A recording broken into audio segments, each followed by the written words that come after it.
Hey, what is up mga bubuyog? Your Math Biz friends back for another video and lesson 4 pa rin po tayo. Simple stresses but this time, i-combine na natin yung mga napag-aralan natin earlier. Normal, shear, and bearing stress para makapag-solve tayo ng mga practice problems. Alright, let's go! First problem natin mga bis, sabi dito, the lap joint is connected by 3 20mm rivets. So ito yung dalawang plate natin na kinonect down ng mga rivets. Yan yung it is the one holding them together, no? Yan yung naghahawak sa kanilang dalawa. Assuming that the axial load P, no, this P daw has a value of 50 kilonewtons, ay nakadistribute siya equally sa tatlong rivets. Okay, so yung resistance ng tatlong to is equally distributed. Pare-pareha sila, identical, uniform. Now, first question, find the shear stress in the rivet. Before we start, no, we try to look at the free body diagram. Kunin natin kahit yung top plate lang. Mamili kayo top or down, parehas rin lang yan. Ito yung ating plate sa taas, no? Then, meron tayong tatlong rivets, di ba? 1, 2, 3. Okay. So, ngayon mga bis, itong tatlong rivets, hinihila ng load P. Top view to, parang nasa top view tayo, hinihila siya. Now, itong mga rivets natin, mag-give off yan ng kaniyang resistance. Pipigilan niya yung force P na yan kasi yun naman yung gamit ng rivet para hindi sila maghiwalay. Okay? So, magbibigay ng internal resistance and sabi, distributed equally. So, if this is P, no? If this is P, mga bis, ibig sabihin, yung resistance ng mga to is P over 3. Ito rin. P over 3 rin yan. This is also P over 3. Parang pinaghatian lahat nila yung force P na to. Okay? So, itong mga rivets natin, they are exerting an internal resistance para ma-counter niya yung axial load na P. Okay? So, balik tayo sa ating problem. Sabi sa ating problem dito, A, find the shear stress in the rivet. Okay, so, A, shear stress, mga bis, na we know that shear stress is equal to V over A. V is the shearing force and shearing force acts parallel sa ating cross-section. So, kung ito yung ating yung cross-section or yung area ng ating rivet, kung makikita nyo, this force, this internal resistance P over 3 is acting, no? It is acting parallel dito sa ating cross-section. Thus, we can say that P over 3 is also equal to V. So, dito, pwede nating ma-solve yung value ng ating shear stress which is tau. So, V is equal to P over 3 and our area is equal to pi over 4 times the diameter which is 20 millimeters. 20 millimeters squared yan mga bis. Okay, so yung value ng ating P pala is given as 50 kilonewtons mga bis. And yung answer kasi natin na desired dito is MPa, di ba? We know that megapascal is equal to Newton per millimeter squared. So, para same lang yung lumabas na answer natin dito. Then, we convert 50 kilonewtons to newtons. So, that's just kilo means 10 raised to 3 which is 1,000. So, 50,000 kilonewtons. So, this newtons pala. This is 50,000 newtons. Para yung resulting unit natin is newtons per millimeter squared which is equal to MPa. Alright? So, solve natin yan. 53.05 since this is Newton per millimeter squared, that's megapascal. Okay? So, this is our shear force. So, yan. Tama yung sagot natin, letter A. Okay, so ngayon mga bis, let's go na sa letter B. Hinahanap naman ngayon yung bearing stress between the plate and the rivet. And sabi ulit natin nung ating previous video, bearing stress happens when there is a compressive force acting on two separate bodies. So, isipin nyo mga bis, no? Itong P natin, hinihila yan.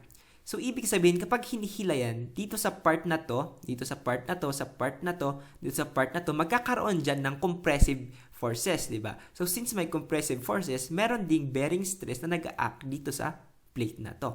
Okay? So, kunwari, i-draw natin yung ano dyan, ipuputulin ko to. Kunwari, ito, no? Puputulin ko yan. I-cross-section natin para makita nyo. So, yan. Gagamitin na naman natin yung drawing skills ko. Yan. Pak.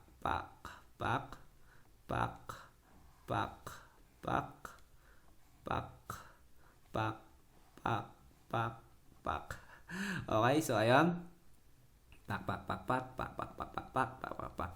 So ito mga bis, ito yung, parang ito pinutol ko lang to no, sa section na to. So makikita nyo, andito yung rivet, no? So pakita ko lang. So ngayon, 'di ba ito, may pina naghihila sa kanya pabalik. Yan, may pina-axial load na hinihila siya papunta ron. So kapag hinihila to ng force P, mga bis, no, itong rivet magkakaroon siya ng contact dito. Ibig sabihin may compressive forces kasi nga hinihila yung P, syempre i-resist siya ng i-resist siya ng rivet natin pabalik. So, magkakaroon sila magko-compress sila dito sa area na to sa likod. Okay? So, ano yung value ng compressive force? Yung value ng compressive force is also P over 3 kasi nga equally distributed sa tatlo, di ba? So, yung compressive forces na tumatama dito sa likod ng ating ng cross-section na to is P over 3. Okay? So, ano yung area niya? Yung area niya is yung projected area. So, i-project natin dyan. So, ito yung area kung saan nag-act yung force na P over 3. So, this is the diameter and this is the thickness. Ito yung thickness niya, mga bis. Okay? So, pwede nating masolve ngayon yung bearing stress between the plate. Ito yung plate and a rivet. Okay? So, ito yung rivet. Okay? So, paano natin yan masosolve, mga bis, no? Para ma-solve yan, we use a different color. So, B. Bearing stress is sigma B, which is equal to P over A. And we know that P is P over 3, di ba? That's P over 3 divided by the area. Ano yung area niya? That's D times T, kasi nga rectangle lang. So, yung diameter is 20 mm. Yeah? 20 mm times, ano yung thickness niya? Yung thickness niya shown here in the diagram is 25 pala. 25 mm. Okay. Then, we know ulit that this P is equal, mga bis, sa 50,000 newtons. So, palitan natin yon. That's 50,000 newtons. So, just grab your calculator. The value of our bearing stress, mga bis, is equal yan sa, solve natin yan. 50,000 divided by 3 divided by 20 times 25. We have our answer, which is 33.33. 33.33, that's MPa. Megapascal, mga bis, kasi that's Newton per millimeter squared. Okay? So, ayan. Alam na natin yung shear stress tsaka bearing stress. Okay, mga bis. So, dito naman tayo sa letter C. Ang tanong, sabi dito, find the maximum average tensile stress in each plate. Ano na naman tong tensile stress, mga bis? Flashback lang tayo. Ang tensile stress, alam natin that's also equal to the normal stress. Diba kasi ang normal stress natin, mga bis, can either be a compressive stress, or it can be either in tension or tensile stress. Okay? So, yung hinahanap nilang dito basically is yung ating normal stress. Okay? Yung next na tanong, bakit maximum? So, ibig sabihin, hindi ba uniform yung stress along dito sa buong plate? Mga bis, hindi. Kasi kung makikita nyo, di ba? I-analyze natin yung formula. Ang formula ng ating normal stress is equal to P.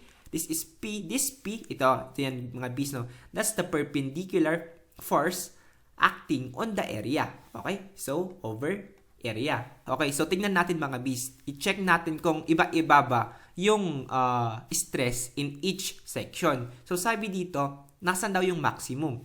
Tingnan natin yung formula. Stress is equal to force over area. Yung P natin, constant yan, di ba? That's 50 kilonewtons. Pero yung area natin, pwede bang magbago yung area natin, yung perpendicular area natin along our way? Yes, of course, mga bis.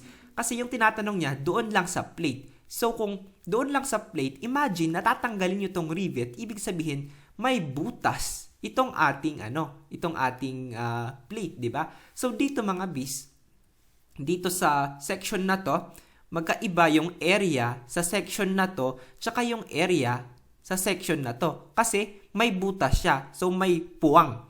Di ba? May puwang yon. Ibig sabihin, lesser yung area dito. Di ba? Mas mababa yung area sa part na to as compared dito, which is kompleto, di ba? So, kapag i-compare natin yan, no, mag-draw ako ng isi-section ko yung dalawang to, no, para makita nyo.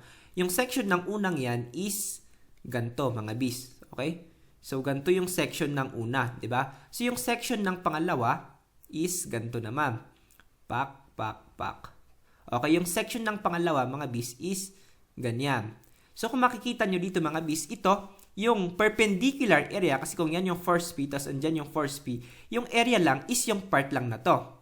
Pero sa area, dito naman sa kabila, yung area is ito, tsaka ito, hindi kasama yung nasa gitna, okay? So, ibig sabihin, magkaiba sila. Yung area nito tsaka area nito is not equal to each other. Thus, totoo yung sinasabi niya na may maximum tsaka minimum average tensile stress in different parts of the plate. So, ngayon, hinahanap natin kung nasaan yung maximum. Okay, itingnan ulit natin yung formula natin. Ano yung relationship ng stress tsaka area? Kapag mas malaki yung area mo, ibig sabihin, kapag higher yung area mo, yung stress mo would go lower kasi inversely proportional sila eh. Ibig sabihin kapag tumataas yung isa, bumababa yung isa. Thus, lesser area will make this stress higher. So, to get our maximum average tensile stress, we should consider the least area. And the least area is this cross section. So, ibig sabihin, para magkaroon tayo ng maximum average tensile stress, itong normal stress na to, then we consider this area, hindi ito. Okay? So, ngayon, tanggalin na lang natin yan. We don't need that. Yan, we don't need that anymore. So, now, we just need to solve for the area here. Diba, mga bis? Okay? So, paano natin isosolve yung area na yan? Given na ito, yung width daw dito is, that's given as 130 millimeters. Okay? So, isusubtract natin yung length na to, which is the diameter, which is equal to 20 millimeters. Yan. Okay, so subtract natin yan. 130 times 20, we have, this is equal to 110. Kasi tinanggal natin yung part na to, di ba? Kasi nga, hindi yan included. So, 110 yung width natin. Now, yung length yung thickness pa rin natin is parehas, hindi naman yan magbabago, which is 25 millimeters. So, ito ngayon yung ating net area. Okay? So, yan yung ating net area, mga bis.